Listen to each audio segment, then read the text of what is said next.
Hello, everybody. I'm Jimmy Hughes, and I'm in ITI 664 at National University, and this is my research presentation.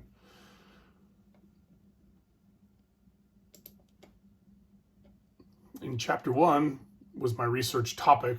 My research topic is Universal Design for Learning, strategies to help English language learner students, how they progress in school as an English language learning student. My goal is to study if Universal Design for Learning has a positive effect on the English language learning students' learning process. This is important research because the fastest growing student population in kindergarten to 12th grade is English language learners. The population is here, and as we teachers need to be able to offer the best learning environment to these students. As a professional educator, I want to be able to help all of my students learn, no matter their level of English proficiency. The main question I asked was, what are the effective practices and strategies of Universal Design for Learning that can engage and positively help ELL students? In Chapter 2, the literature review, I discuss what is Universal Design for Learning. And we know it's a strategy. I've learned from the research, it's a strategy that helps engage the teacher and the student, engage using multiple means of engagement.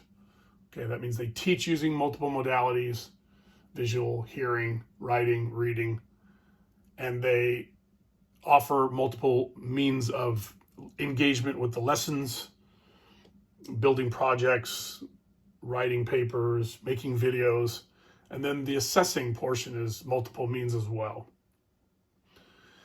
That is, they can turn in the knowledge of what they know. We can do a quiz traditionally.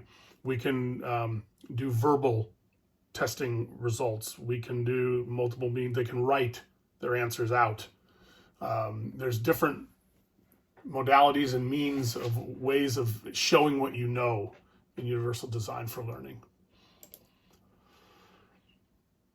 In Chapter 3, my methodology, participants and settings, I'll conduct the study at a middle school in the district where I work. I plan to conduct the research at all three levels in the middle school serves, the 6th grade, the 7th grade, and the 8th grade. Students will serve as my research groups of kids in classes that I know teachers and that I'm able to get the teachers to participate and help me to run my research. I will use pseudonyms and fake names, obviously, to protect the privacy. The instruments and the methods of research, I'll incorporate 3 types of qualitative data collection strategies. First, an observation approach.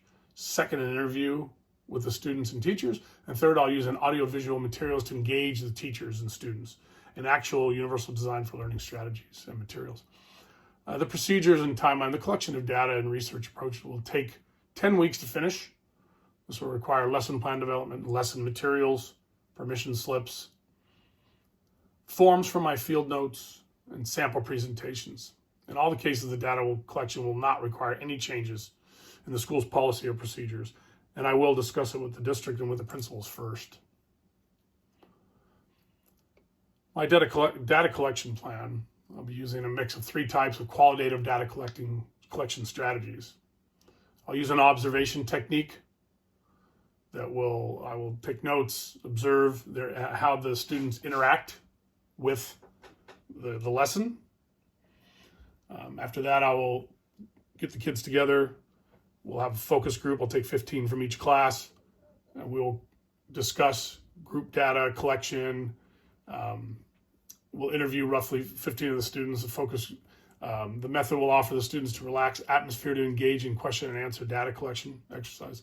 Generally speaking, I'll ask questions to find out what they liked about the UDL method of teaching compared to the traditional method of teaching, where I'll stand there and teach and lecture. Okay, read your chapter. Or how did that chapter discuss? This is more interactive, using tablets, using the whiteboard, the smartboard, interacting, using collaborative groups. And we'll discuss that, and I'll rate it from 1 to 10. I'll move on to the analysis of the data. I'll score the different tests. Will be categorized by different types of methods.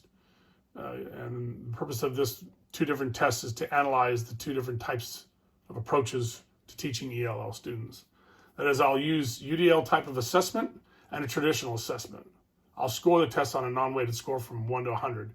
In these two assessments, I will highlight the score between the UDL assessment technique and the traditional assessment technique. So just as I'm teaching them, and I'm going to have a focus group that is going to do traditional and UDL style, and we're going to talk with the focus group, I'm going to also assess them using UDL assessments and traditional. And we'll see how the scores compare. In the end, that will be the main meat of my research. In chapter 4, this is my personal analysis of the importance of the research in the literature that I found and curated most of my literature in the National University Library and offshoots of that. Two of the most important research sites and informative sites. The CAST website is the preeminent group for Universal Design for Learning Principles. If you want to know more about it, it gives you everything, all the information from the beginning, from the teacher preparing a lesson, to teaching the lesson, engaging the students, to the collaborative efforts you can use in the classroom, the team efforts, the collaborative efforts, to the teachers' team and collaborative efforts, to the assessing efforts. So the CAST website is an amazing website.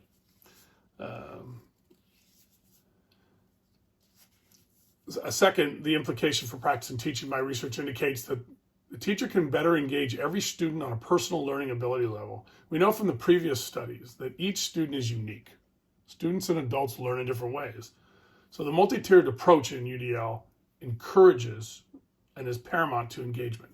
The teacher will use UDL strategies to offer not only multiple means of receiving the information, but multiple means of engaging the lesson, and multiple ways of showing what the student knows.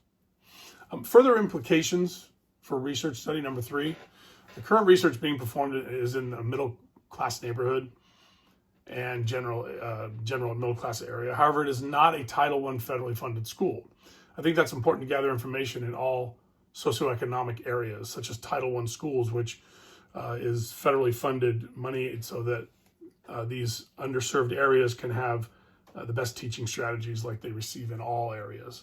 And so I think the further research needs to reflect one of those Title I schools, and that would be next for this. Finally, the reflection of my work with my critical friend, it was an important assignment. The experience that I had with Caden was my critical friend. He was brilliant. He was a better critical writer than I was, and therefore he helped me tremendously in the area of expressing what I wanted to say in writing. It helped me as well be a critical friend. I learned to critically read papers and make more useful help in suggestions, those kind of things. And in conclusion, what I hoped to learn from the topic that I chose was how I could better teach all of my students. The fact is that the fastest growing number of students in most American schools is English language learning students. And I need to be able to reach and teach every student. I want to be an effective distributor of knowledge to teach every student. I think after researching this topic, I've decided the UDL strategy of lesson design and teaching methods serves that purpose. Thank you for listening to my presentation, and have a great day.